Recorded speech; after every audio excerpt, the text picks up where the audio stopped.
So let us see some details of superior sagittal sinus. We already know where it is present in the upper free margin or upper fixed margin of the falx cerebri between the two cerebral hemisphere, extending from the crista galli to internal occipital protuberance.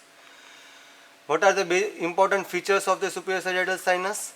First, it deviates to the right. Superior sagittal sinus will deviate to the right and it will continue with the right transverse sinus.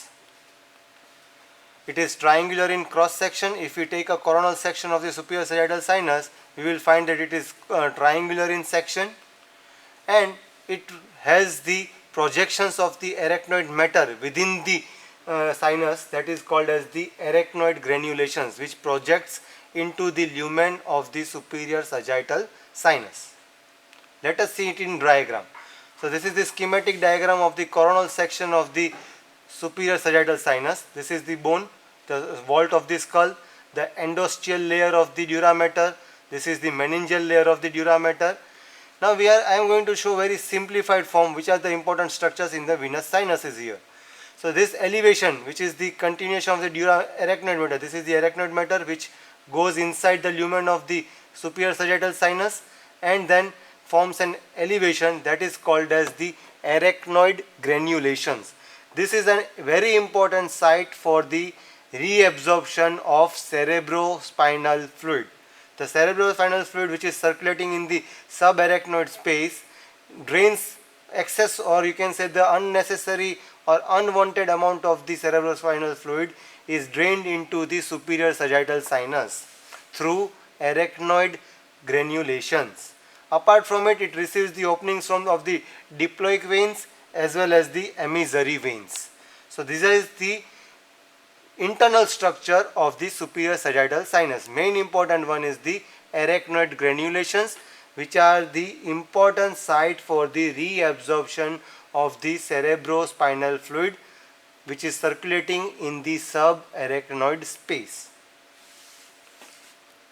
So which are the tributaries of the superior sagittal sinus? They are the superior cerebral vein, parietal emissary vein and the vein of the frontal sinus. This is just for remembering as far as a part of one-liners if it may be asked. Applied aspect, as it was the thrombosis of the cavernous sinus, there can be thrombosis of the superior sagittal sinus. Now we might think that how can a thrombus be formed in the superior sagittal sinus or the cavernous sinus? Well, they can be formed because of the infection from the veins which are draining these sinuses. So the part of the skin and face which drains into the cavernous sinus, so if there is infection of that part of the face, there can be formation of the thrombus and then can drain into the cavernous sinus. Similarly, the veins which are draining the cerebral hemispheres into the superior sagittal sinus, there can be infection and then the thrombus can come to the superior sagittal sinus, and that can lead to rise in intracranial pressure because of the defective absorption of the cerebrospinal fluid, and because of the infection of the veins draining into the superior sagittal sinus, there can be delirium, that is confusion of the brain in the brain. Then there are some other tributaries which can be read from your textbook. I am not going in the details of it. Just want to remember that the straight sinus is formed by two tributaries, that is the inferior sagittal sinus and great cerebral vein of Galen. This is very important one-liner. The tributaries of the straight sinus, or you can say the straight sinus, is formed by inferior sagittal sinus and the great cerebral vein of Galen. Rest you can read it from your textbooks. What are the important applied? Then again, like the thrombosis of other sinuses, there can be thrombosis of the sigmoid sinus. Then there is a condition called as the Greden-Egos syndrome, where there is the thrombosis of the inferior petrosal sinus, and that can lead to the involvement of the fifth and the sixth cranial nerve. So that is called as the Greden-Egos syndrome.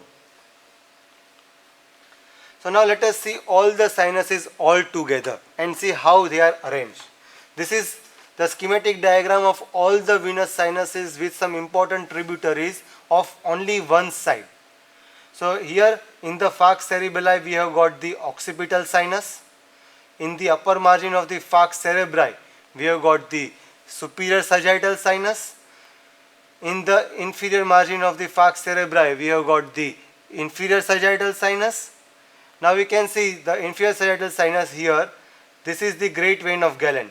So it joins with the great vein of Galen to form the straight sinus. So straight sinus is formed by the inferior sagittal sinus and the great vein of Galen. Furthermore, this is the transverse sinus which runs from the you can say this here internal occipital protuberance laterally, the cavernous sinus anteriorly, which receives the sphenoparietal sinus. From the cavernous sinus the blood passes through the superior petrosal sinus to the transverse sinus, and from there it continues into the sigmoid sinus. Then we have got the blood passing from the cavernous sinus going into the inferior petrosal sinus, and then the sigmoid sinus continuing as the internal jugular vein. So these are the sinuses and the important veins as a whole. Now we see this different blue color structure. Which are they? These are some important ones. That is the important tributary of the cavernous sinus, that is the superficial middle cerebral vein, which divides into two. One communicates with the superior sagittal sinus, another communicates with the transverse sinus. So they are the vein of the Traulard, or you can say the superior anastomotic vein of Traulard and inferior anastomotic vein of Labbé. Similarly, as I already said, this is the great cerebral vein of Galen, and it is formed by these two veins. These are the two veins of opposite side. So they are the internal cerebral veins of both the sides joining together to form the great cerebral vein. So this great cerebral vein joins with the inferior sagittal sinus to form the straight sinus. So that is about the formation and the further continuation of the great cerebral vein. Now if you can see here that at this place here it is related with various sinuses. From anterior aspect there is the straight sinus coming here, from the superior aspect there is superior sagittal sinus coming here, laterally it is related with the transverse sinus, inferiorly it is having the occipital sinus. So this place is related with so many sinuses. So that's why this meeting point of all these sinuses at the level of internal occipital protuberance, this place is present at the level of internal occipital protuberance. So that site is called as the confluence of sinuses, or other name for it is trochlear hierophyllae. It can be asked in the one liner, what is trochlear hierophyllae? So it is related with the straight sinus, transverse sinus, occipital sinus and the superior sagittal sinus. Here I want to mention one more thing, that we said that the superior sagittal sinus deviates to the right and continues with the right transverse sinus. Similarly, the straight sinus deviates to the left and drains into the left transverse sinus. Now if you can see from this diagram, this straight sinus is receiving lesser amount of blood as compared to the superior sagittal sinus.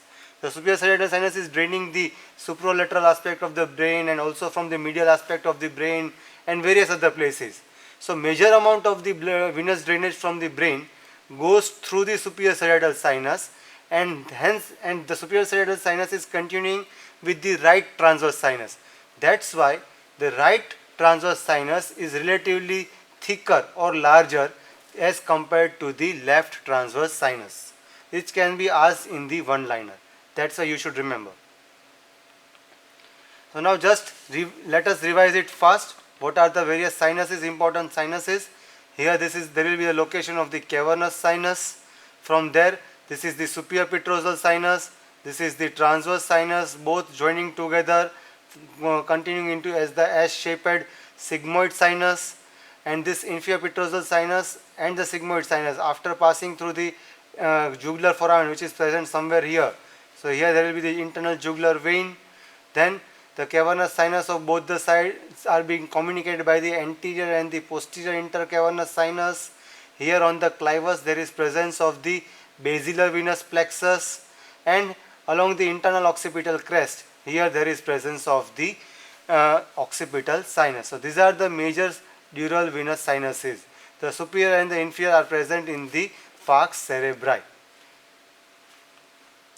So important notes from this chapter are the dural folds or the dural septas. Dural venous sinuses as a long note can be asked, or cavernous sinus can be asked as a short note also. And there are many one-liners and the MCQs which can be asked from this topic. So study it very properly. So at the end, I want to thank you, Dr. Kaushal Jhaveri, my colleague, who had helped me in the dissection and the photography of the photographs which are being kept in this PowerPoint presentation. Thank you.